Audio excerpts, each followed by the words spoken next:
بسم الله الرحمن الرحيم عما يتساءلون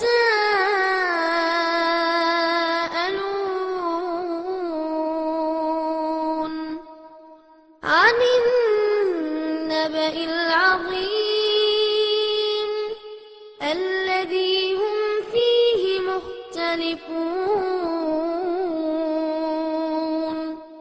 كلا سيعلمون ثم كلا سيعلمون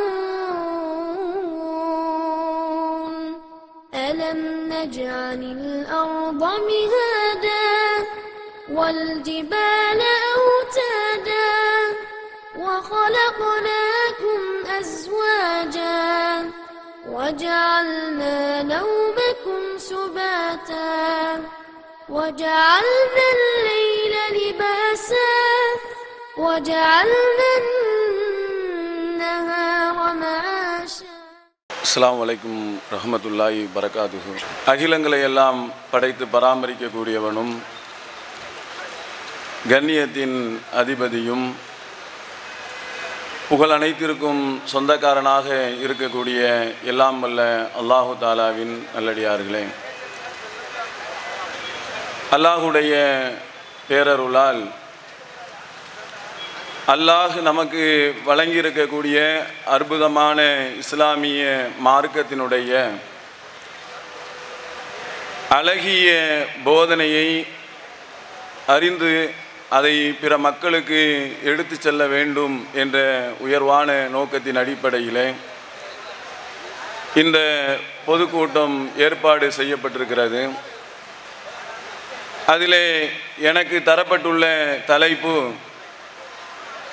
பிறர் நலம் நாடுதல் என்ற தலைப்பு இங்கே தேர்வு செய்யப்பட்டிருக்கிறது. இன்று உலகத்திலே எடுத்துக்கொண்டால் எல்லா நாட்டு மக்கள் மத்தியிலையும் கல்வி அறிவு மேலோங்கி இருக்கக்கூடிய காலத்தில் நாம் வாழ்ந்து வருகிறோம். எல்லா விதமான முன்னேற்றங்களினுடைய பாதையை நோக்கி மனிதர்கள் சென்று கொண்டிருக்கிறார்கள்.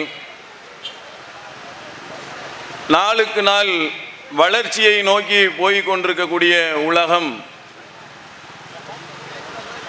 சில அடிப்படையான விஷயங்களிலே பின்னோக்கி செல்வதை நாம் பார்க்க முடிகிறது. அதில் மிக முக்கியமான ஒரு செய்தி என்னவென்று சொன்னால், மனிதநேயம் அற்ற ஒரு சமுதாயம் உலகளாவிய அளவில் ஏராளமான மனிதர்களால் பின்பற்றப்படக்கூடிய ஒரு இழிவான நிலைதான். இந்த மனிதநேயமற்ற நிலையினால் ஒவ்வொரு நாடுகளிலும் ஏராளமான கலவரங்கள், ஏராளமான பிரச்சனைகள் ஒவ்வொரு நாளும் சமுதாயம் சந்திப்பதை நாம் பார்க்க முடிகிறது. இந்த மனிதநேயமற்ற ஒரு நிலையை மாற்றுவது என்பது மனிதனுடைய அடிப்படையாக இருக்கக்கூடிய இறை நம்பிக்கை என்பது மாற்றும் என்பதிலே இஸ்லாமிய மார்க்கம் என்பது மனித சமுதாயத்தினுடைய ஒவ்வொரு பகுதிகளிலேயும் சென்று அவர்களுக்கு உண்டான ஒவ்வொரு விஷயங்களுக்கும் தீர்வு சொல்லக்கூடிய மார்க்கமாக இருக்கிறது. இன்று மதங்களின் பெயரால் ஏராளமான கலவரங்கள் இருப்பதை பார்க்க முடிகிறது. மனிதநேயமற்ற முறையிலே ஒரு மதத்தவர்கள் இன்னொரு மதத்தவர்களை கொலை செய்யக்கூடிய நிலையும், மனிதனுக்கு உதவி செய்யாமல் மற்ற மிருகங்களுக்கு உதவி செய்யக்கூடிய ஒரு நிலையும், மதங்களின் பெயரால் நடத்தப்படக்கூடியதை பார்த்து கொண்டு சில கடவுள் மறுப்பாளர்கள் உருவாகி இருக்கக்கூடிய காலத்தில் நாம் வாழ்ந்து கொண்டிருக்கிறோம். அதனுடைய உச்சகட்டமாகத்தான் என்ன சொல்கிறார்கள் என்று சொன்னால், கடவுளை மற மனிதனை நின என்று சொல்லிக்கொண்டு நாத்திகவாதிகள் என்று ஒரு சாரார் செல்கிறார்கள்.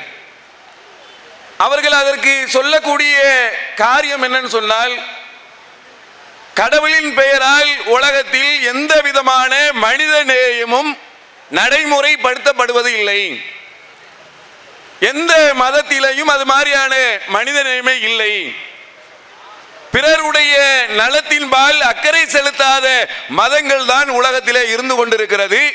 அதனால கடவுளும் இல்லை, கடவுளை மற மனிதனை நினை என்று ஒரு பிரச்சாரம் செலுத்தப்படுகிறது. அதுல ஓரளவு அந்த மதத்தின் பெயரால் நடத்தக்கூடிய மனிதனை மற்ற முறைகளை இருப்பதை நாம் ஒத்துக்கொண்டாலும், இஸ்லாமிய மார்க்கம் என்பது அதற்கு நேர் எதிர்மறையான மார்க்கமாகும். எந்த அளவுக்கு நபிகள் நாயகம் ஸல்லல்லாஹு அலைஹி வஸல்லம் அவர்கள் சொல்கிறார்கள் என்று சொன்னால், அத்தீனு அன்-நஸீஹா, இஸ்லாமிய மார்க்கம் என்பது பிறருடைய நலம் நாடுவது. இஸ்லாம் என்றாலே அது பிறருக்கு நலம் இருக்கிறதா, பிறருடைய நலத்தை நாடாதவர்கள் இஸ்லாத்தை சார்ந்தவர்கள் அல்ல என்று இஸ்லாத்தினுடைய அடிப்படை போதனையே என்ன சொல்கிறது என்று சொன்னால், இஸ்லாத்தினுடைய இலக்கணமே என்னன்னு சொன்னால், பிறர் நலம் அங்கே நாடப்படுகிறதா, மனிதன் காக்கப்படுகிறானா, மனிதனுடைய உயிர்கள் அங்கே பாதுகாக்கப்படுகிறதா, மனிதனுடைய உடைமைகள் அங்கே பாதுகாக்கப்படுகிறதா. நீ இஸ்லாத்தை பின்பற்றக்கூடியவளாக இருந்தால் உன்னிடத்திலே மனித நேயம் இருக்க வேண்டும் என்று இஸ்லாம் போதிக்கிறது. எந்த அளவுக்கு என்று சொன்னால், நபிகள் நாயகம் ஸல்லல்லாஹு அலைஹி வஸல்லம் அவர்கள் சொல்கிறார்கள், நாளை மறுமையில் இறைவன் மனிதனை விசாரிக்கும் போது ஒரு 3 சாராரை விசாரிப்பானாம். உலகத்தில் நான் உன்னிடத்திலே பானம் கேட்டு வந்தேனே, எனக்கு பானம் கொடுத்தியா? உன்னிடத்திலே யாசகம் கேட்டு வந்தேனே, நீ யாசகம் கொடுத்தியா? உலகத்தில் நான் நோய்வாய்ப்பட்டு கிடந்தேனே, என்னை நீ நோய் விசாரிக்க வந்தியா என்று இறைவன், வானங்களையும் பூமியையும் படைத்த இறைவன் மனிதனிடத்திலே கேட்பான். அப்போது மனிதன் சொல்லுவான், இறைவா உனக்கு நோயா?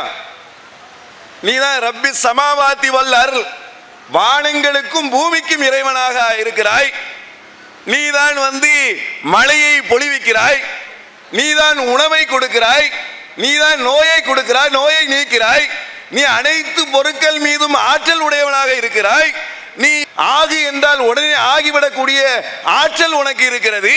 அப்படிப்பட்ட இறைவனாகிய உனக்கு உலகத்தில் என்ன தேவை இருந்தது என்று மனிதன் கேட்கும் போது இறைவன் சொல்வானா, என்னுடைய அடியான் உலகத்தில் நோய்வாய்ப்பட்டு கிடந்தான், உலகத்தில் யாசகம் கேட்டு உன்னிடத்திலே வந்தான், உலகத்தில் தண்ணீர் கேட்டு உன்னிடத்திலே வந்தான், அங்கே அவனுக்கு உதவி செய்திருந்தால் அங்கே நீ என்னை கண்டிருப்பாய்.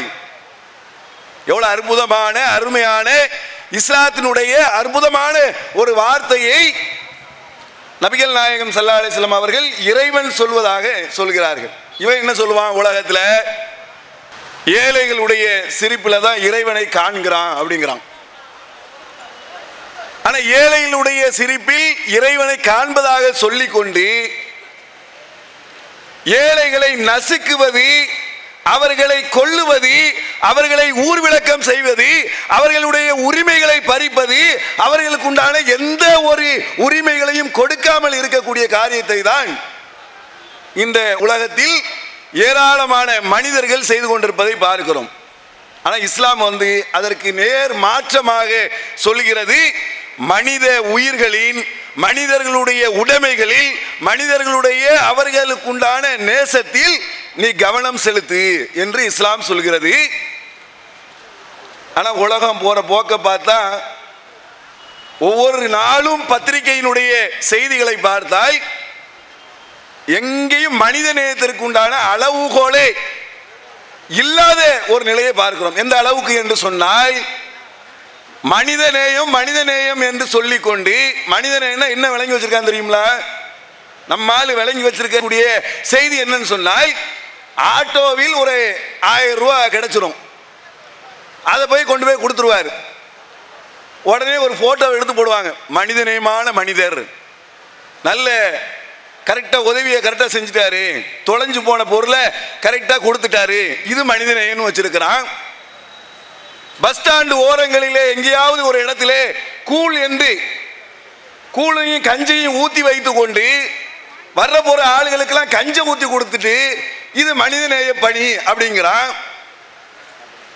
ஏதாவது நடிகர்களை கூப்பிட்டு வைத்து யாராவது அற்புதமாக ஏதாவது ஒரு காரியத்தை செய்து விட்டால் அவர்களுக்கு ஒரு உதவி செய்யற மாதிரியான ஒரு போட்டோ எடுத்துக்கொண்டு, பாருங்கள் இவரே மாதிரி ஒரு மனிதநேய மிக்க மனிதர் இருக்கிறாரா என்று சின்ன சின்ன அற்பமான சொற்பமான விஷயங்களை எல்லாம், அந்த சொற்பமான விஷயங்களை கூட யாராவது ஒரு மனிதர் செய்து விட்டால் பெருசா அப்படி படம் முடிச்சு காட்டுறான்.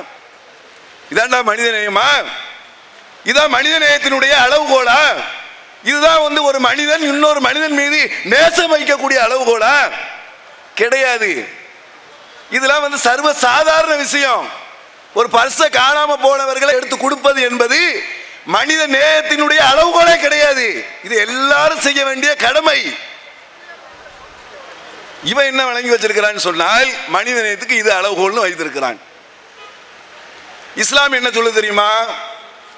நீ செய்யக்கூடிய இந்த அற்பமான சொற்பமான ஒரு சில்லறத்தனமான சின்ன சின்ன காரியங்களை மனிதநேயம்னு சொல்லி பெருமை அடிக்கிறியா? பெரிய பாராட்டுக்குரிய விஷயம் சொல்றியா?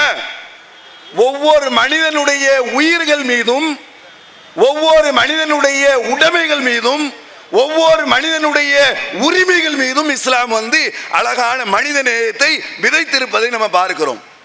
சும்மா விளையாட்டுக்காக மேடை பேச்சுக்காக சொல்லல, கொஞ்சம் அலசி ஆராய்ந்து பார்த்தால் இஸ்லாம் தான் உலகத்தில் மனித நேயத்தை வாழ்க்கை நெறியில் கொண்டு வந்திருப்பதை நம்ம பார்க்க முடிகிறது. இந்த அளவுக்குங்க மனித நேயத்தை சொல்லுவான். எப்படி சொல்றான்னு சொன்னா, அதாவது பள்ளிக்கூட பாடங்கள்ல எல்லா விஷயத்திலையும் சொல்லக்கூடிய ஒரு விஷயம் என்னன்னு சொன்னா, தீண்டாமை ஒரு பாவ செயல், தீண்டாமை ஒரு பெருங்குற்றம் சொல்றானா? எல்லா பாடத்திட்டங்கள பள்ளிக்கூட மாணவிகளுக்கு சொல்லி கொடுக்கக்கூடிய பாடம் என்னன்னு சொன்னால், தீண்டாம பாத்திராத, ஜாதி பாத்திராத, மதம் பாத்திராத, குலம் பாத்திராத, கோத்திரம் பாத்திராத, எல்லாரும் சரி சமந்தான் என்று சொல்லி மாணவ மாணவிகளுக்கு பாடமாக நடத்தப்படக்கூடிய விஷயம் என்னன்னு சொன்னால், தீண்டாமை ஒரு பாவ செயலுங்கிறான், ஒரு பெரிய குற்றம்ங்கிறான். ஆனா அந்த பள்ளிக்கூடத்தில் போய் பள்ளிக்கூடத்தில் மாணவரை போய் சேர்க்க போனா அவன் கேட்கிறான், நீ என்ன ஜாதி? நீ தலிதா, நாடாரா, சக்கிலியரா, பிராமணரா, எந்த ஜாதி? கிட்டத்தட்ட ஏராளமான 200க்கும் மேற்பட்ட ஜாதிகள் இருக்கிறது.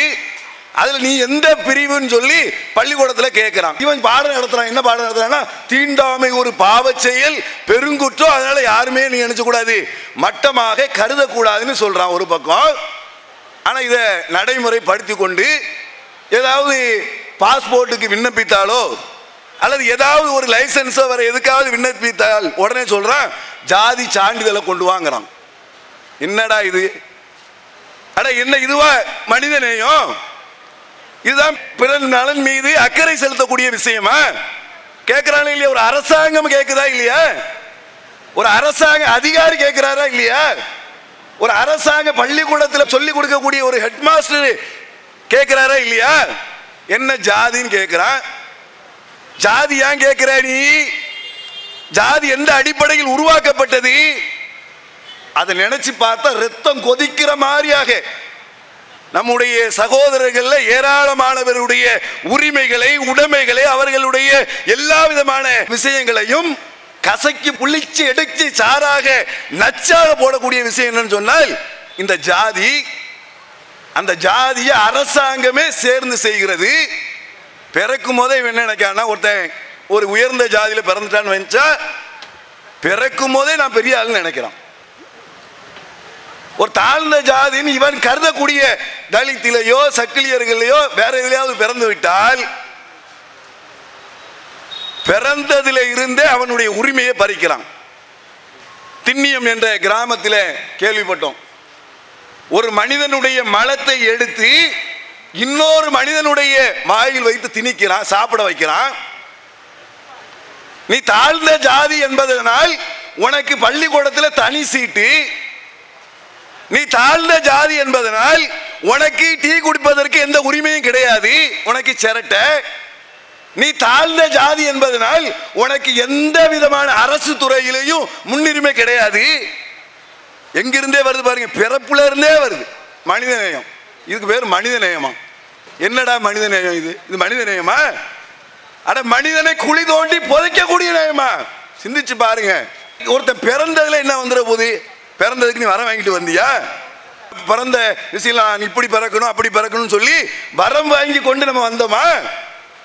சொல்லுங்க. யாராவது ஒரு நபர் இந்த தாய்க்கு தான், இந்த தகப்பனுக்கு தான், இந்த ஊர்ல தான், இந்த தேசத்துல தான் பிறக்கணும் என்று யாராவது ஒரு நபர் விருப்பப்பட்டு வந்தாரா? ஒருத்தன் வரலங்க. எவனாவது ஒருத்தன் வந்தா காட்ட சொல்லுங்க. உலகத்துல ஒருத்தன் வரல. அப்படி இவன் என்ன செய்யறான்? நான் எவ்வளவு பெரிய ஜாதி தெரியுமா, எவ்வளவு பெரிய உயர்ந்தவன் தெரியுமா, அதனால நீ மட்டும் உனக்கு உரிமை கிடையாது.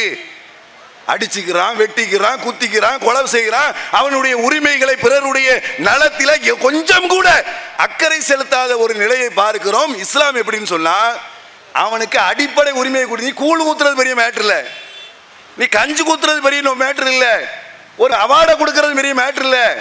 அவனுடைய உரிமையின் மீது கை வைக்காத. மனிதனாக பிறந்ததுனால என்ன தப்பா நடந்துட்டான்? இஸ்லாம் என்ன சொல்லுதுன்னா, குர்ஆன் பேசுகிறது, மனிதர்களை கேட்டுக்க, உலகத்தில் அவ்வளவு பேரும் கேட்டுக்க, உங்களை ஒரு ஆண் ஒரு பெண்ணில் இருந்தால் நாம் படைத்திருக்கிறோம், அவ்விருவரில் இருந்தும் ஏராளமான ஆண்களையும் பெண்களையும் பல்கி பெருக செய்திருக்கிறோம் என்று இஸ்லாம் சொல்கிறது. ஒரு ஆண் ஒரு பெண்ல இருந்து வந்திருக்கிற உண்மையில அதானே? இப்ப நம்ம இருக்கிறோம். ஒரு 50 ஆண்டுகளுக்கு முன்னால் இதே ராமநாதபுரத்தில் மக்கள் எப்படி இருந்தாங்க? கம்மியாக தான் இருந்தாங்க. ஒரு 500 ஆண்டுகளுக்கு முன்னால், 1000 ஆண்டுகளுக்கு முன்னால் பார்த்தால் ரொம்ப ரொம்ப சொற்பமாக இருப்பார்கள். ஒரு 10 தலைமுறை 15 தலைமுறை ஆன ஆட்கள் எல்லாம் யாருன்னு சொன்னா நம்முடைய சொந்தக்காரங்க தான். உலகத்தில் அவ்வளவு பேரும் உன் சொந்தக்காரன் தான்ப்பா, அவ்வளவு பேரும் உன் சொந்தக்காரன் தான். ஆனா நீ என்ன செஞ்சிட்டேன்னு சொன்னா, பல்கி பெருகி நிறைய ஆகி ஏராளமான ஆகிட்ட. முத ஒரு கம்ப்யூட்டர் கண்டுபிடிச்சானா இல்லையா? இன்னைக்கு ஏராளமான கம்ப்யூட்டர் ஆயிடுச்சு. அடிப்படை என்னப்பா? பேசிக் என்னப்பா? உருவாக்கம் என்னப்பா? ஒன்னுல இருந்தானப்ப வந்தீங்க, ஆதம்ல இருந்தானப்ப வந்தீங்க. அப்புறம் எதுக்கு நான் உயர்ந்த ஜாதிங்கிற, நீ ஏன் தாழ்ந்த ஜாதிங்கிற? ஒரு தாழ்ந்த ஜாதி என்று என்னை சொல்வதனால் நான் எவ்வளவுக்குள்ள பாதிக்கப்படுறேன்னு தெரியுமா? ஒருத்தர் தெருவில் நடக்க முடியாதுங்க. தெருவில் நாய் போகலாம், பன்னி போகலாம், கழுதைகள் போகலாம், எரும மாடு போகலாம், மனுஷன் போகக்கூடாது. இருக்கா இல்லையா? கேட்டா என்ன செய்யறான்? நீ தாழ்ந்த ஜாதி, நீ என் தெருவுக்குள்ள வரக்கூடாது, இறந்த ஒரு ஜனாசாவை என் தெருவு வழியா நீ கொண்டு போக கூடாது, என் ஏரியாவில் அடக்கம் பண்ண கூடாது, என் வழியா உனக்கு கரண்ட் போகக்கூடாது, என் வழியா உனக்கு தண்ணீர் வரக்கூடாது. அவன் செய்த பாவம் என்ன? ஒரு பாவம் செய்யல. உயர்ந்தவன் தாழ்ந்தவன், அதுல பிறந்தா இதுல பிறந்தா, அப்படி பிறந்தா இப்படி பிறந்த, ஒருத்தர் தலையில இருந்து பிறந்தா, இவன் காலில் இருந்து பிறந்தா, அதனால மட்டமானவன் சொன்னால் இன்னைக்கு நிலைமை என்ன தெரியுமா? ஒரு 100-200 ஆண்டுகளுக்கு முன்னால இல்லாத ஒரு மிகப்பெரிய புரட்சி, மிகப்பெரிய ஒரு தாக்கம் இஸ்லாத்தின் மீது இன்றைக்கு மக்கள் அணி அணியாக திரளக்கூடிய நிலையை அல்லாஹ் உருவாக்கி இருக்கிறாங்க. காரணம் என்ன? இவன் வாளால் பரவிச்சு, இஸ்லாம் வாளால் பரவிச்சு, வாளை வச்சுட்டு எல்லாத்தையும் மாத்தினாங்க அப்படின்னு சொல்றான். இன்னைக்கு பார்த்தா ஒவ்வொரு கிராமங்கள்லையும் முஸ்லிம்களாக ஏன் அப்படி எதனால வர்றான்? என்ன காரணத்திற்காக வர்றான்? அவனுடைய மனித உரிமைகளை, அவன் நினைத்த மாதிரியான காரியங்களை செய்வதற்குண்டான வழிமுறைகள் ஏற்படுத்தி கொடுக்கப்பட்டுள்ளதா? கிடையாது. இஸ்லாத்தில் அப்படி கிடையாது. யாருனாலும் வா. எந்த அளவுக்கு நீங்க இது மாதிரியான ஒரு காரியத்தை உலகத்தில் உள்ள எந்த ஒரு இதுலையும் பார்க்க முடியாது. நபிகள் நாயகம் ஸல்லல்லாஹு அலைஹி வஸல்லம் அவங்களுடைய காலத்தில் பிலால் என்ற ஒரு நீக்ரோ இனத்தை சார்ந்தவர், பார்த்தா கரு கரு கரு கருன்னு இருப்பாங்க. இந்த நீக்ரோ இனத்தை சார்ந்த அந்த பிலால் ரலியல்லாஹு அவர்கள் இஸ்லாத்தை தழுவி கொண்ட உடனே நபிகள் நாயகம் ஸல்லல்லாஹு அலைஹி வஸல்லம் அவர்கள் எவ்வளவு பெரிய கிரீடத்தை, எவ்வளவு பெரிய உரிமையை, எவ்வளவு பெரிய மனித சமுதாயத்திற்கு உரிமையினுடைய அந்த வாசலை திறந்து விடுகிறார்கள் என்பதை பாருங்க. மதீனா பள்ளிவாசல் இருக்கு இல்லையா, மதீனாவில் போய் அங்கே எழுப்பப்பட்ட அந்த பள்ளிவாசலில் பாங்கு சொல்லக்கூடிய உரிமையை யாருக்கு நபிகள் நாயகம் ஸல்லல்லாஹு அலைஹி வஸல்லம் அவர்கள் கொடுக்கிறார்கள் என்று சொன்னால், ஒரு தாழ்ந்தவர்கள் என்று மற்றவர்களால் கருதப்படக்கூடிய ஒரு சமுதாயத்தில் இருந்து மீட்டெடுக்கப்பட்ட அந்த பிலால் ரலியல்லாஹு அவர்கள்தான் உலகத்திற்கு பாங்கினுடைய ஜோதியை ஏற்றி வைக்கிறார்கள். இறைவனை வணங்குவதற்கு ஐயால ஸலா ஐயாலல் ஃபலா, தொழுகையின் பக்கம் வாருங்கள், வெற்றியின் பக்கம் வாருங்கள் என்று அழைக்கக்கூடிய அற்புதமான வாசகம். அந்த வாசகத்தை அவர்கள் அழைக்கிறார்கள். இன்றைக்கு உலகத்தில் உள்ள எல்லா பகுதிகளிலும், எல்லா பள்ளிவாசல்களிலும், ஒவ்வொரு நாடுகளிலேயும் அந்த பாங்கு ஓசை ஒலித்துக் கொண்டே இருக்கிறது. சதா ஒவ்வொரு நேரங்களிலும் ஒலித்துக் கொண்டே இருக்கிறது. அதுக்கு ஒளியேற்றி வைத்தவர்கள் யார்? யார் மூலியமாக அந்த உரிமை கொடுக்கப்பட்டது? இல்ல பிறந்தா என்ன மட்டமா? மட்டம் இருக்குது. எதுல மட்டம் இருக்குது? அவனுடைய காரியத்தில் மட்டம் இருக்கிறது. ஒருத்தர் தண்ணி அடிக்கிறான், ஒருத்தன் தண்ணி அடிக்காம இருக்கிறான், ரெண்டு சமமா?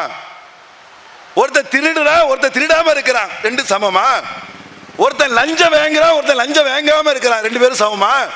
ஒருத்தன் கற்பழிக்கிறான், ஒருத்தன் கற்பழிக்காம வாழ்றான், அவன் ரெண்டு பேரும் சமமா? ஒருத்தன் பொய் சொல்றான், ஒருத்தன் பொய் பேசாம இருக்கிறான், ரெண்டு பேரும் சமமா?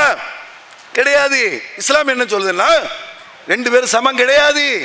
இறைவனிடத்திலே உயர்ந்தவர் யாருன்னு சொன்னா இறைவனை அஞ்சக்கூடியவர்கள், இறைவனை அஞ்சி நேர்வழியில் நடப்பவர்கள், இறைவனை அஞ்சி அதற்கு தகுந்தாற் போல் தங்களுடைய வாழ்க்கையை அமைத்துக் கொண்டவர்கள் உயர்ந்தவர்கள். யாரும் உலகத்தில் உங்களுக்கு எவனும் சொல்ல முடியாது. இன்னும் சொல்ல போனா இந்த வார்த்தையே மனிதனே தான். இறைவனை அஞ்சக்கூடியவர்கள் உயர்ந்தவர்கள் என்ற இந்த வார்த்தை இருக்கிறதே, இதுவே என்னன்னு சொன்னா, நீ உயர்வா இருக்குன்னு ஆசைப்படுறியா? நல்ல நேர்மையாரு, ஒழுக்கமாயிரு, பண்பாட்டோடு இரு என்று சொல்லக்கூடிய அளவிற்கு இந்த வார்த்தை சொல்லுகிறது. அது மட்டுமில்ல, ஒரு புனிதமிக்க ஆலயம், அந்த புனிதமிக்க ஆலயத்துக்குள்ள காபத்துல்லாக்குள்ள பிலால் ரலியல்லாஹு அவர்களைத்தான் நபிகள் நாயகம் ஸல்லல்லாஹு அலைஹி வஸல்லம் அவர்கள் முதல்ல கால் எடுத்து வைக்கிறாங்க உள்ள. எந்த ஆலயம்? நபிகள் நாயகத்திற்கு பிறகு புனிதமாக்கப்பட்ட ஆலயம் கிடையாது. முதல் மனிதர் ஆதம் அலைஹிஸ்ஸலாம் முதல் கொண்டு பிறகு வரக்கூடிய எல்லா காலத்திலும் இருந்த அந்த காபத்துல்லா அது புனிதமாகவே இருந்து கொண்டிருக்கிறது. அந்த காபத்துல்லா என்ற அந்த புனிதமான ஆலயத்திற்குள்ள ஒரு நீக்ரோ இனத்தை சமுதாயத்தால் அடிமை இனம் என்று சொல்லப்பட்ட அந்த அடிமையை கூட்டு கொண்டு குறைசிகள் எல்லாம் வெளியே நிற்கும் போது நபிகள் நாயகம் ஸல்லல்லாஹு அலைஹி வஸல்லம் அவர்கள் அப்படி காலை தூக்கிட்டு ரெண்டு பேரும் உள்ள போறாங்க. எல்லாம் வெளியில நிக்கிறாங்க. யாரெல்லாம் வெளியில நிக்கிறா? அபூபக்கர் சித்திக் வெளியே நிக்கிறாங்க, உமர் ரலியல்லாஹு வெளியே இருக்கிறாங்க, உஸ்மான் ரலியல்லாஹு வெளியே இருக்கிறாங்க, ஏராளமான நபி தோழர்கள் இருக்கிறாங்க. ஒரு நீக்ரோ இனத்தை சார்ந்த ஒருத்தரை கூட்டிட்டு காபத்துல்லா உள்ள பள்ளிவாசல் உள்ள போறாங்க. மற்ற எல்லாம் கீழே நிக்கிறாங்க, வெளில நிக்கிறாங்க. இது மனிதனுக்கு இந்த உரிமை வேணுமா இல்லையா? வழிபாட்டு உரிமை வேணுமா இல்லையா? இதே இஸ்லாம் வன்மையான முறையில் மனிதனை மனிதனா மதிப்பா. அவனும் ஒன்ன மாதிரி மனுஷன் தான். நீனா பிறந்ததுனால நின்ற இது மாதிரி மற்றவனையும் நினை. சரி, ஒரு கேள்விக்கு நம்ம கேட்கிறோம், எவனை நீ மட்டமாக கருதுகிறாயோ அந்த கருதக்கூடியவனுடைய அதே பிறப்புல நீ பிறந்திருந்தா அப்பதான் உனக்கு வழி தெரியும். நபிகள் நாயகம் ஸல்லல்லாஹு அலைஹி வஸல்லம் தனக்கு விரும்புவதை தன் சகோதரனுக்கும் விரும்பாதவரை நீங்கள் உண்மை இறை விசுவாசியாக ஆக முடியாது. எனக்கு விரும்புறதை அடுத்தவனுக்கு விரும்பணும். அதாங்க எல்லா விஷயத்திலையும். ஒருத்தன் அடிக்கிறதுக்கு கம்பு எடுக்கிறமா, அவன் கம்பு எடுத்து என்ன அடிச்சா? ஒருத்தனை வீடை விட்டு விரட்டி அடிக்கிறோமா, அவன் ஏன் வீடை விட்டு என்ன விரட்டி அடிச்சா? ஒருத்தனுடைய சொத்துக்களை நம்ம அநியாயமான முறையில பிடுங்குகிறோமா, அவன் ஏன் சொத்தை பிரிச்சா? ஒருத்தனுடைய பெற்றோரை நம்ம திட்டுனு சொன்னா அவன் ஏன் பெற்றோரை திட்டுனா? ஒருத்தனுடைய மனைவியை அநியாயமான முறையில் விபச்சாரம் செஞ்சா? இப்படி எல்லா விஷயத்திலையும் எனக்கு வந்தா என்ன ஆகும், எனக்கு வந்தா என்ன ஆகும் என்று ஒருத்தன் நினைச்சா பிரச்சனை வருமாங்க, கலவரம் வருமாங்க, சண்டை வருமாங்க. ஆனால் அந்த நிலையை நம்ம சர்வ சாதாரணமாக பார்க்கக்கூடிய நிலையை பார்க்கிறோம். ஒவ்வொரு ஊர்களையும் எங்க பார்த்தாலும் இந்த நிலை இருக்கிறது. அது மாதிரி என்னன்னு சொன்னா, நம்ம உரிமை உரிமைங்கிறாங்கல்ல, இவன் ஒரு பக்கம் ஒரு இனத்தில் பிறந்துட்டு பெரிய உயர்ந்த ஜாதிங்கிறான், இவன் தாழ்ந்த ஜாதிங்கிறான். இன்னொரு பக்கம் இவன் மனிதனை எந்த அளவுக்கு அப்படி பயங்கரமா நிக்குதுன்னு சொன்னா, ஒரு மொழி பேசிட்டான்னு வைங்க, அதுலயும் போய் நிற்கிறான் பாருங்க. ஒரு உரிமையில மொழி என்பது என்ன?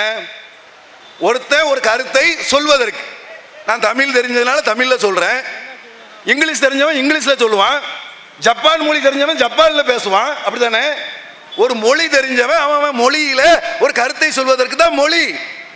ஆனா இன்னைக்கு மொழி என்பது கருத்தை சொல்வதற்காக, ஒரு நல்ல காரியத்திற்காக பயன்படுத்தப்படுகிறதா என்று சொன்னால் அது கிடையாது. எங்க பார்த்தாலும் சரி, மகாராஷ்டிரால போனா மராட்டியர்கள் தான் வாழணும், தமிழ்கார ஓடி போயிரு. பால் தாக்கரே, அவனுடைய உத்தம் தாக்கரே, எல்லா தாக்கரையும் சேர்ந்து கொண்டு தமிழர்களை தமிழ் பேசினார் என்பதற்காக அங்கிருந்து மும்பையில இருந்து அடிச்சு விரட்டுறான். தாராவி போன்ற இடங்கள்ல ஏராளமான கலவரங்கள் ஏற்படுகிறது. காரணம் என்ன? அங்க போய் அங்க உள்ள சொத்துக்களை சூறையாடிட்டானா, நீ தமிழன், நீ தமிழ் பேசுறவன், அட டேய், இதுல ஒரு பக்கம் சொல்லிடுவான், இந்தியா ஐ லவ் இந்தியாமா. இந்தியானா என்ன? அடே இந்தியானா ஐ லவ் இந்தியானா என்ன? இந்தியர்கள் உள்ள அவ்வளவு பெரிய நேசி, அவனோட அன்பாயிரு, பாசமாயிரு, அவனோட இணக்கமாயிரு. அவன் தெலுங்கு பேசினா, கன்னடம் பேசினா, தமிழ் பேசினா, மலையாளம் பேசினா, உருது பேசினா, அட எந்த மொழி பேசினா என்னடா அப்படின்னு நினைக்கணுமா இல்லையா? இவன் என்ன சொல்றான்னா, மலையாளத்துக்கு போனவங்க அங்க மலையாள மொழி எந்த அளவுக்குன்னு சொன்னால், மலையாளத்திற்கு மாலை அணிந்து கொண்டு போறாங்க தமிழ் மக்கள். அங்க உள்ள தமிழ் மக்கள், இங்க இருந்து போன மக்களை மலையாள வெறி எந்த அளவுக்குன்னு அந்த மக்களை அடிச்சு விரட்டுறாங்க. ஒரு ஆபத்தான நேரத்தில் டீ கடைக்குள்ள நுழைகிறாரு, இங்க இருந்து மாலை போட்டு போனவர், அவரை போட்டு அடிச்சு வெளியில ஏத்துறான் தமிழ் என்பதற்காக. இங்க போனேன்னு சொன்ன ஆந்திராவில் போன அங்க ஒரு பக்கம் தமிழை வேற மாதிரி பார்க்கறான். கன்னடத்தில் போன கன்னடம் தான் பெரிய மொழி அப்படிங்கிறான். இவன் மட்டும் லேசு இல்லை, நம்ம ஆளும் சொல்லி இருக்கிறான், கல் தோண்டி முன் தோண்டா மூத்த குடி தமிழ் குடின்னு இருக்கான். கல் மண்ணு தோன்றதுக்கு முன்னாடியே தமிழ் வந்துட்டுப்பா, அதனால தமிழ் தான் பெருசுன்னு சொல்லி நீ மட்டம் அப்படிங்கிறான். சில பேர் வேற கருத்துல சொல்றான். சில பேர் என்னன்னு சொன்ன, நீ மலையாளம், நீ மட்டம் இருக்கா இல்லையா? இந்த வெறி, இந்த மொழி வெறி இஸ்லாமியர்கள் இடத்திலும் சில விஷயத்துல போந்திருக்கிறது. இஸ்லாத்துல கிடையாது, அதாவது இஸ்லாமிய போதனையில கிடையாது. ஆனால் இஸ்லாமியர்கள் இடத்துல உருது மொழி பேசிட்டா உயர்ந்தவன் நினைக்கிறான். அல்ல அந்த உருது மொழியை மட்டும் வானத்துல இருந்து ஜிப்ரீல் அலைஹிஸ்ஸலாம் மூலியமாக கொண்டு வந்து நமக்கு இறக்கினாங்களா நினைக்கிறாங்க. நம்ம மக்கள் என்ன நினைக்கிறார்கள்? உருது பேசிட்டா பெரிய ஆளு, தமிழ் தமிழ் பாய் பேக், தமிழ் முஸ்லீம், தமிழ் முஸ்லீம் மட்டமா? அப்படி இஸ்லாத்திலையும் சில பேர் அப்படி இருக்கிறாங்க. அதை நம்ம போதனையின் மூலியமாக மாற்றி அப்படிலாம் கிடையாது. நம்முடைய மக்கள் அரபுன்னா ரொம்ப மேன்மை பெற்றதாக வச்சிருப்பாங்க. எந்த அளவுக்குன்னா, அரபுல அங்க உள்ள அரபு பத்திரிகை இருக்கும்ல, அரபு நாட்டில் ஒரு பத்திரிகை இருக்குமா இல்லையா? இங்க தினமணி, தினமலர், மாலை மலர்கள் மாதிரி பத்திரிக்கை மாதிரி அரபு நாட்டினுடைய பத்திரிக்கை வந்தா அந்த அரபு வார்த்தையை எடுத்துட்டு வந்து அதை கூட காலில் போட்டு மீச்சிட மாட்டான் நம்ம ஆளு. ஏன் அரபு வார்த்தை, அல்லா வார்த்தை. இப்படி சில பேர் என்ன செஞ்சுக்கிறாங்க, அரபுல அல்லாவுக்கு எதிரான வார்த்தை கூட பேசி வச்சிருப்பான். அதை வச்சுக்கிட்டு அரபு பெரிய புனிதமானது. எந்த அளவுக்குன்னா, அரபுலேயே கிறிஸ்தவர்கள் அப்படி ஒரிஜினல் குரான் மாதிரி ரெடி பண்ணி முஸ்லீம்களுடைய வீட்டில் போய் போட்டிருக்கிறாங்க.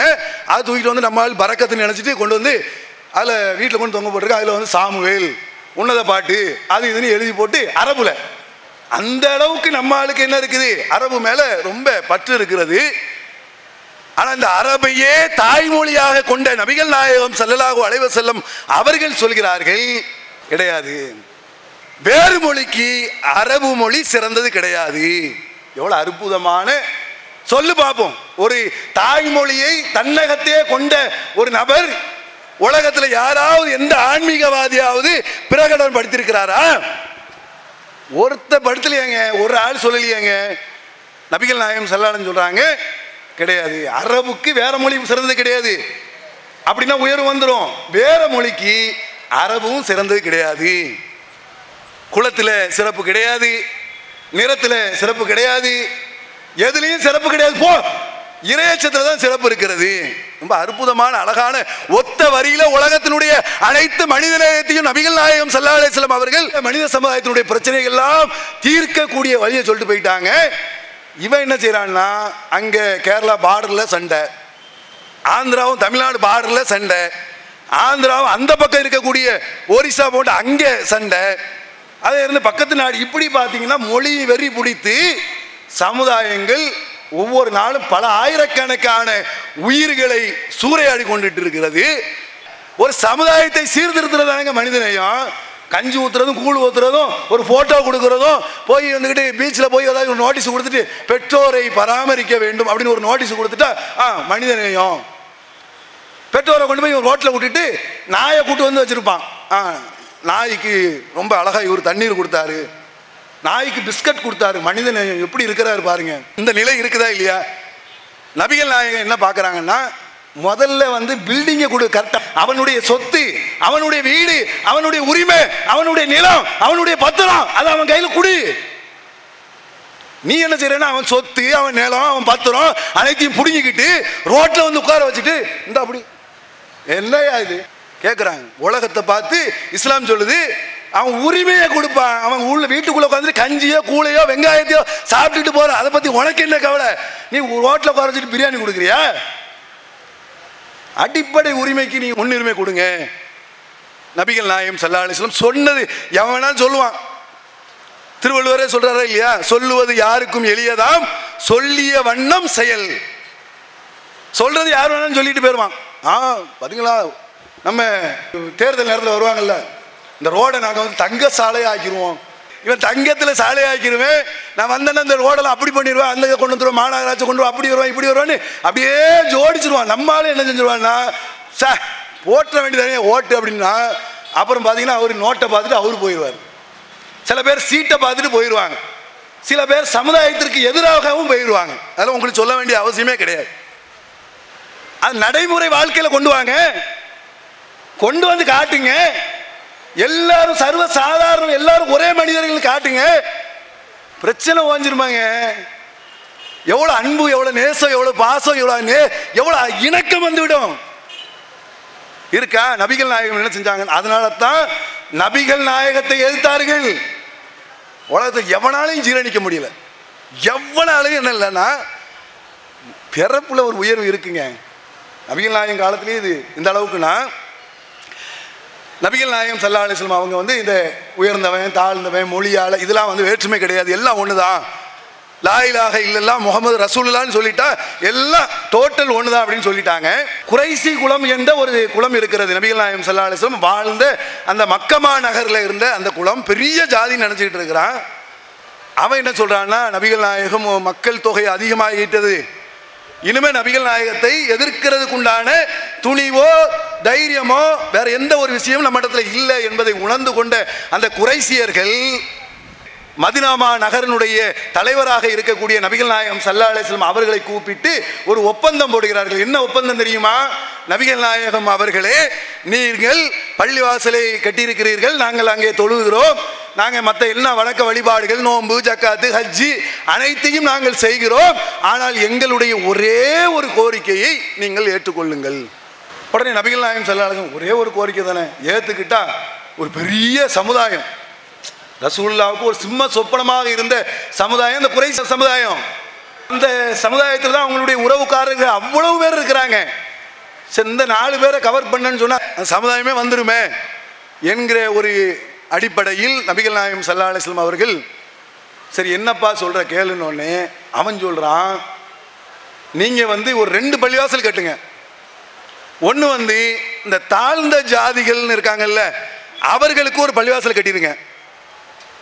நாங்களாம் குறைசி குலம், உயர்ந்த ஜாதி, எங்களுக்கு ஒரு மினரா போட்டு அப்படி போட்டு ஒரு பள்ளிவாசல கட்டிருங்க, நாங்கள் தனியாக தொழுகிறோம், நீங்கள் நபிகள் நாயகமாகிய தூதராகிய நீங்கள் எங்களுக்கு தொழுவை நடத்துங்க, நீங்கள் தொழுவை நடத்திட்டு நீங்கள் போய் அங்கே தொழுவை வச்சுக்காங்க, நாங்கள் அவங்க பள்ளிக்கு போக மாட்டோம், அவங்க எங்கள் பள்ளிக்கு வரக்கூடாது.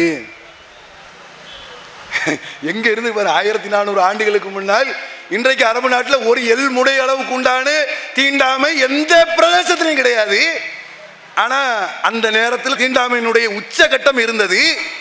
நபிகள் நாயகம் காது கொடுத்து கேட்குறாங்க. அந்த நேரத்தில் அப்துல்லா இப்னு உம்மி மக்தும் என்று சொல்லக்கூடிய ஒரு சஹாபி, கண் தெரியாத ஒரு சஹாபி நபிகள் நாயகம் ஸல்லல்லாஹு அலைஹி வஸல்லம் அவர்களை பார்த்து அஸ்ஸலாமு அலைக்கும் யா ரசூலுல்லாஹ், இந்த ஒப்பந்தம் பேசிக்கிட்டு இருக்கிறாங்க. ரசூலுல்லாஹ் அந்த ஒப்பந்தம் பேசிக்கிட்டு இருக்கக்கூடிய அந்த பேச்சை கேட்டுட்டு அஸ்ஸலாமு அலைக்கும் யா ரசூலுல்லாஹ் அப்படிங்கிறாங்க. ஒரு முக்கியமான ஒப்பந்தம் நடந்து ஒரு பெரிய ஒரு சமுதாயத்தை அப்படியே கொண்டு வந்துடலாங்கிற ஒரு ஆலோசனை நடந்து கொண்டிருக்கும் போது இந்த மாதிரியான ஆள் இந்த மாதிரியான சபைக்கு வரக்கூடாது என்று தான் அவன் ஒப்பந்தமே போட்டுக்கிட்டு இருக்கிறான். இந்த நபர் இப்படி வந்துட்டாங்களே அப்படின்னு சொல்லி மனசில் அப்படியே ஒரு வேதனை அந்த மூஞ்சில் தெரியுமாங்களா இல்லையா, அகத்தின் அழகு முகத்திலே தெரியுமாங்களா இல்லையா, அந்த உள்ளத்தினுடைய பிரதிபலிப்பு அந்த முகத்தில் தெரியுது. அப்படியே கடுகு எடுத்துட்டாங்க. கடுகு எடுத்தாங்கன்னா அவங்க பார்க்க முடியாது, மூஞ்சி அப்படியே கடுகு எடுத்து போய்விட்டது. உடனே அல்லாஹ் சொல்றான், அபசவத்த வல்லா அஞ்சாவுல் ஆமா ஒமா யுதுரீக்கல அல்லஹு யஸக்கா. ஒரு குருடர் வந்ததற்காக இந்த முகம்மது கடுகு எடுத்து விட்டார், அலட்சியம் செய்து விட்டார். யார் இவரை நோக்கி இவரை விரும்பி வருகிறாரோ அவர்களை அலட்சியம் செய்கிறார். யார் இவருடைய கொள்கையில் சமரசம் செய்ய வருகிறாரோ அவரோடு உட்கார்ந்து இவர் ஒப்பந்தம் போடுகிறாரு என்கிற மாதிரியான ஒரு நேரடியாக சொல்லாமல் அல்லாஹ் ரப்புல் ஆலமீன் ஒரு இலக்கியமான ஒரு தரத்தில் அதை சொல்கிறான். சொன்ன உடனே நபிகள் நாயகம் ஸல்லல்லாஹு அலைஹி வஸல்லம் அது ஓப்பன் டிக்ளர் அடிக்கிறாங்க. அப்படி மக்கள்கிட்ட சொல்கிறாங்க, யார் சொல்லணும், வஹி இறை செய்தி வருகிறது, அந்த இறை செய்தியை நபிகள் நாயகம் ஸல்லல்லாஹு அலைஹி வஸல்லம் அவர்கள் வழியாக வரக்கூடிய செய்தியை அவர்கள் தான் குருடர்ட்டையும் சொல்லணும், அவர்கள் தான் சமுதாயத்திலையும் சொல்லணும். குருடரே நீர் வந்தீர், நான் கடுகெடுத்தேன், இறைவன் என்னை கண்டித்து விட்டான். அவன் பணம் தேவையில்லை, அவன் செல்வம் தேவையில்லை, அவனுடைய எவ்வளவு பெரிய கூட்டமும் எனக்கு தேவையில்லை, ஒரு சின்னஞ்சிறிய கூட்டமாக இருந்தாலும் சரி இறையச்சமுடைய நேர்மையான ஒழுக்கமான பண்பாடு மிக்க நீங்க தான் வேணும்னு சொல்லி இறைவன் சொல்லிவிட்டான் என்று சொன்னார்களே. இது எவ்வளவு அற்புதமான அருமையான மனிதநேயம்.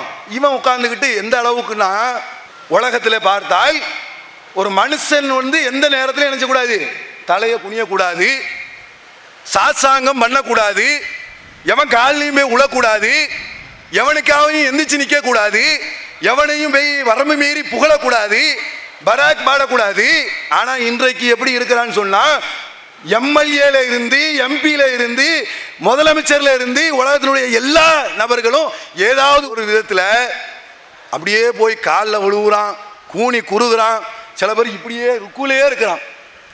எப்படா கேமுக்கு வருவேன், எப்படா நிற்பேன்னா, இல்லை நான் எனக்கு ருக்கு தான் நல்லா இருக்குன்னு சொல்லி அவனுடைய அறிவை கொண்டு போய் அடகு வைக்கக்கூடிய நிலையை, நெத்தியை கொண்டு போய் தரையில் வைக்கக்கூடிய நிலை. இஸ்லாமிய தலைவர்கள் அப்படி இருக்கிறாங்க. எவ்வளவு பெரிய கேவலம். ஒருத்தனை போய் ஒரு ஓட்டுக்காக, ஒரு சீட்டுக்காக, ஒரு நோட்டுக்காக வரம்பை மீறி புகழ்றது. இவர் எவ்வளவு பெரிய ஆள் தெரியுமா, எப்படிப்பட்ட ஆள் தெரியுமா, உலகமே உங்களை தான் முதல் பிரதமர் ஆக்குது, உலகத்து இப்படிலாம் வரம்பு மீறி புகழ்றது. அமெரிக்காவுடைய ஜனாதிபதியை நீங்க தான் வரணும் என்று சொல்ற அளவுக்குலாம் புகழ்றது. ஒரு துன்பம் வந்தா கூட, ஒரு தானே புயல் வந்தா கூட, தானே புயல் தமிழகம் முழுவதும் வரணும்னு எல்லாரும் ஆசைப்படுறாங்க.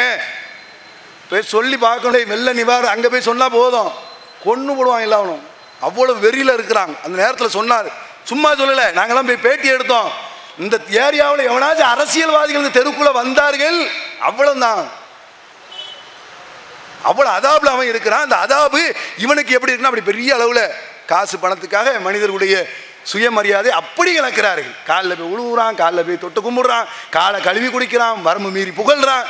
ஆனால் நபிகள் நாயகம் ஸல்லல்லாஹு அலைஹி வஸல்லம் அவர்கள் மனித உரிமைக்கு எவ்வளவு பெரிய மதிப்பு கொடுத்திருக்காங்கன்னு சொன்னா, நான் ஒரு சபைக்கு வருவேன், என்னை பார்த்து நீங்க எந்திரிச்சு நிற்க கூடாது சொன்ன ஒரு தலைவர் காட்டுங்க.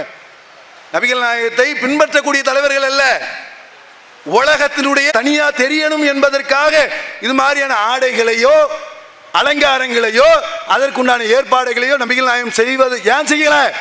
இப்படி நான் செஞ்சுட்டு போயிருவேன், அவனுடைய உரிமை பாதிக்கப்படுதில்லை, அவனுடைய எண்ணங்கள் பாதிக்கப்படுதில்லை எந்த அளவுக்கு நபிகள் நாயகம் ஸல்லல்லாஹு அலைஹி வஸல்லம் அவர்கள் சொல்றாங்க, என் காலில் விழக்கூடாது. ஒருத்தர் சொல்றார், வெளியூர்லாம் போயிட்டு வந்துட்டு சொல்றாங்க, ஒரு நபி தோழர் சொல்றாங்க, அல்லாஹ்வுடைய தூதரை அயல் நாடுகளுக்கெல்லாம் போயிட்டு வந்தேன், அதில் மன்னர்களுடைய காலில் மக்கள் விழுவதை நான் பார்த்தேன், அந்த மன்னர்களை விட நீங்கள் எங்களுக்கு ரொம்ப உயர்ந்தவர்கள், அதனால் உங்கள் காலில் நான் விழ வேண்டும், எனக்கு அனுமதி கொடுங்கன்னு சொன்ன உடனே நபிகள் நாயகம் ஸல்லல்லாஹு அலைஹி வஸல்லம், லா, கிடையாது, உங்களுக்கு கிடையாது, மனிதன் காலில் மனிதன் விழக்கூடாது, எனக்காக கொடை பிடிக்க கூடாது, என்னை புகழக்கூடாது. அப்படி புகழ்வதாக உங்களுக்கு விருப்பம் ஏற்பட்டால் அப்துல்லான்னு சொல்லுங்க, அல்லாஹ்வுடைய அடிமைன்னு சொல்லுங்க, அது புகழே கிடையாது, அது கூட அல்லாஹ்வுக்கு தான் புகழ். அல்ஹம்துலில்லாஹ், அல்லாஹ்வுக்கே புகழ்ங்கிறோம் இல்லையா? அப்துல்லா அப்படின்னு சொன்னா அல்லாஹ்வுடைய அடிமை முகமது நபி புகழ்வதாக இருந்தால் அப்துல்லான்னு சொல்லுங்க, இல்லை அல்லாஹ்வுடைய தூதர்னு சொல்லுங்க, ரெண்டுமே அல்லாஹ்வை தான் புகழ்றதுன்னு சொல்லி அந்த அளவுக்கு நபிகள் நாயகம் ஸல்லல்லாஹு அலைஹி வஸல்லம் அவர்கள் மனிதன் எவன், நான் தலைவருங்கிறதுனால ஏன் அவன் பாதிக்கப்படணும், நான் செல்வந்தரங்கிறதுனால ஏன் அவன் பாதிக்கப்படணும், நான் ஒரு குலத்தில் பிறந்துட்டேங்கிறதுனால ஏன் பாதிக்கப்படணும், நான் ஒரு மொழியில் இருக்கிறதுனால அவன் ஏன் பாதிக்கப்படணும்னு சொல்லி நபிகள் நாயகம் ஸல்லல்லாஹு அலைஹி வஸல்லம் எல்லா விஷயங்களையும் யாரும் எந்த விதத்திலையும் பாதிப்பு ஏற்படக்கூடாது என்று நபிகள் நாயகம் ஸல்லல்லாஹு அலைஹி வஸல்லம் கண்ணும் கருத்துமாக இருந்ததனுடைய விளைவால் தான் இன்றைக்கு பாருங்க, ஒவ்வொரு பள்ளிவாசலையும் போய் பாருங்க, தலித்திலிருந்து இஸ்லாத்துக்கு வந்திருப்பார், நாடாரில் இருந்து இஸ்லாத்துக்கு வந்திருப்பார், வன்னியர்ல இருந்து இஸ்லாத்துக்கு வந்திருப்பார், பிராமணர்ல இருந்து இஸ்லாத்துக்கு வந்திருப்பார். இந்த கொள்கை பிடிச்சிருக்கு வந்திருந்தாருன்னு சொன்னால் அங்க பள்ளிவாசல்ல அப்படியே நிக்கணும், அல்லாஹு அக்பர்னு கட்டுவாரு. யாரை ரொம்ப மட்டமானவர்கள் என்று கருதினார்களோ அவர் அல்ஹம்துலில்லாஹி ரப்பில் ஆலமீன் அர் ரஹ்மானிர் ரஹீம் ஓதிவிட்டு தொழு வைக்கக்கூடிய அந்த விஷயத்தை மனனம் செய்து விட்டால் அவருக்கு பின்னால் தொழணும். இன்னைக்கு சவுதி அரேபியாவில் பார்த்தா அங்க தொழ வைக்கக்கூடிய முக்கியமான இமாம் அங்க வேலை செய்யக்கூடிய ஒரு சாதாரண மனிதரோட உட்காந்து சாப்பிடுறாரு, சர்வ சாதாரணமா நடக்கிறாங்க. என்ன காரணம்? தொழுகையில் பாருங்க, முன்னாடி ஒருத்தர் தொழுவார், யார் முன்னாடி வராங்களோ அவங்க தான் முன்னாடி, ஜனாதிபதியா இருந்தாலும் பின்னாடி தான், பின்னாடி வந்துட்டா பின்னாடி தான், அப்துல் கலாமா இருந்தாலும் சரி, ஜாகிர் ஹுசைனா இருந்தாலும் எல்லாரும் முன்னாடி. டெல்லி பள்ளிவாசலுக்கு போகும்போது அங்கே லேட்டாக போனால் வெளியில தான் நின்னாங்க, வெயிலில் நின்று தான் தொழுதுட்டு போனாங்க. அதான் இஸ்லாம் சொல்லுது. அப்போ அந்த அளவுக்கு அந்த தொழுகையில் எப்படி வச்சிருக்குன்னு சொன்னால், அப்படி சஜிதாவை கொண்டு வச்சா முன்னாடி உள்ளவருடைய கால் படும். ஆனால் உண்மையிலேயே தொழக்கூடிய நாங்கள் சொல்கிறோம், அந்த முன்னாடி உள்ளவருடைய கால் எங்களுடைய நெத்தியிலோ தலையிலோ பட்டால் ஒரு சின்ன நெருடல் கூட எங்களுக்கு ஏற்பட்டது கிடையாது. ஒரு நெருடல் கூட எங்களுக்கு எப்படி கால் தெரியும் பட்டு, கால் படுறது மட்டும் இல்லை, தெருக்குள்ளேயே வரக்கூடாது, சட்டை பற்றக்கூடாது, டீ கப்பு கழுவுன கப்பு கூட பற்றக்கூடாதுன்னு நினைக்கக்கூடிய நிலையில இஸ்லாம் என்ன சொல்லுதுன்னா, அப்படியே மனித நேயத்தை அப்படியே 2.5 தொழுகையில ஹஜ்ஜி என்ற கடமை, ஹஜ்ஜியில போனா அங்க பாத்தீங்கன்னா ஒரு ஹஜ்ஜியில போன ஒரு போட்டோவை எடுத்து போட்டு பாருங்க, அப்படி விரிவு பண்ணி பாருங்க, அதுல எல்லா நாட்டில் உள்ள முதலாளிகள் கருப்பன் வெள்ளையன் எல்லாரும் கலந்துருப்பாங்க. அவ்வளவு ஹஜ்ஜியில அவ்வளவு பெரிய ஒரு மனித நேயத்தை, அப்படியே உலக ஒற்றுமையே அதுல, உள்ளூர் ஒற்றுமை இதுல, தொழுகையில என்று ஒவ்வொன்றையும் 2.5 கலந்து கலந்து கலந்து இஸ்லாம் அவனுடைய அடிப்படை உரிமைகளுக்கு உண்டான எல்லா வாய்ப்புகளையும் திறந்து வைத்திருக்கிறது. அதனுடைய விளைவால் தான் தௌஹீத் ஜமாத், டிஎன்டிஜே என்ற இந்த ஜமாத் ஏராளமான மனிதநேய பணிகளை சர்வ சாதாரணமாக எங்களால் செய்ய முடியுது.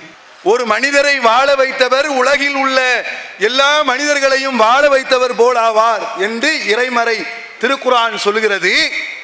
அந்த திருக்குர்ஆன் எப்படி சொல்லுதுன்னா, ஒரே ஒரு மனுஷனை நீ வாழ வச்சன்னு வை, உலகத்தினுடைய எல்லா மனிதர்களையும் வாழ வச்சன்னு சமம்னு சொல்லுது. அதனுடைய விளைவால் வெள்ள நிவாரணம் பார்த்திருப்பீங்க. வெள்ள நிவாரணத்தில் நம்முடைய ஜமாத் தமிழக அரசாங்கத்தை மிஞ்சக்கூடிய அளவிற்கு மனிதநேய பணியை செய்தது. எல்லாம் யாரு? படித்தவங்க, வேற வேற பெரிய நிலையில் உள்ளவர்கள், சென்னை மாநகரில் போய் குப்பையை அள்ளுனாங்க. அங்க போய் தண்ணி சாக்கடையை சுத்தம் பண்ணினார்கள், உயிர்களை காப்பாற்றினார்கள், ஏராளமான செல்வங்களை கொண்டு போய் கொடுத்தார்கள், பொருளாதாரத்தை கொண்டு போய் கொடுத்தார்கள். அதுக்கெல்லாம் என்ன காரணம்? இஸ்லாம் சொல்லக்கூடிய மனிதனை. அதுல எங்க நீ அந்த ஜாதி உனக்கு தரல, நீ இந்த ஜாதி அப்படி தரல, யாராவது சொல்ல முடியுமா? பேட்டி எடுக்கிறோம், அப்படியே அழுகுறாங்க எல்லாம். யாரு? ஒவ்வொரு கோயிலுடைய பூசாரி சொல்றாரு, பாய் சான்ஸே இல்லை பாய், என்ன பாய் நீங்க, நான் என்ன உங்க அல்லாஹ் உண்மையிலே உங்களை ஆசீர்வதிப்பார் அப்படின்னு அந்த அளவுக்கு ஒவ்வொருத்தரும் எல்லா மக்களையும் என்ன செஞ்சு. அதுக்கு பிறகு தான் ஒவ்வொரு கட்சியினர்கள் வந்து என்ன செஞ்சாங்க, களத்தில் கூச்சி நாங்களும் செய்கிறோம் நீங்களும் செய்கிறோம். அதெல்லாம் கடைசியில் நம்ம என்ன செய்கிறோம், ரத்த தானமாக இருந்தாலும் சரி, மருத்துவ முகாம்களாக இருந்தாலும் சரி, இல்லது மனித நேயத்தினுடைய எந்த பணிகளைனாலும் ஒன்று கூட விடமாட்டோங்கிறதுக்கு காரணம் என்னன்னு சொன்னால், அத்தீனுன் அன்னசீஹா, மார்க்கம் என்பது, இஸ்லாம் என்பது பிறருடைய நலம் நாடுவது. அந்த அடிப்படையை உரிமைகளை இஸ்லாமிய மார்க்கம் கொடுக்க சொல்கிறது. உலகத்துக்கு இதைத்தான் சொல்லுது. இதுக்கு தான் இஸ்லாத பயங்கரவாத மார்க்கம், தீவிரவாத மார்க்கம் அப்படின்னு சொல்லி. எந்த அளவுக்குன்னு சொன்னால், மாட்டுக்கறி வைத்திருக்கிறான்னு சொல்லி ஒவ்வொரு பகுதியிலையும் போய் அடித்து அவர்களுடைய உயிர்களை பறித்து, பெண்களை ரயிலில் விட்டு இறக்கி அவங்கள அடித்து, இது மாதிரி மாட்டுக்கறி வைத்திருக்கான்னு சொல்லி ஒவ்வொரு இடத்துலையும் தலித்துகளை வந்து படாத பாடுபடுத்தி. என்ன இது சுதந்திரம்ங்கிறது வந்து அவனுடைய சுதந்திரம் படி நடக்கிறதுக்கு உண்டான வாய்ப்பை ஏற்படுத்தி கொண்டால் அது சிறந்த ஒரு சுதந்திரமாக இருக்கும். அந்த உண்மையான சுதந்திரத்திற்காக பாடுபடக்கூடிய நன்மக்களாக அல்லாஹு ரப்புல் ஆலமீன் நம்ம அனைவரையும் ஆக்கி அருள் புரிவானாக என்று கூறி விடைபெறுகிறேன். வாஹிர் தௌஹானா அல்ஹம்துலில்லாஹி ரப்பில் ஆலமீன். அஸ்ஸலாமு அலைக்கும் வரஹ்மத்துல்லாஹி வபரகாத்துஹு. அல்லாஹ்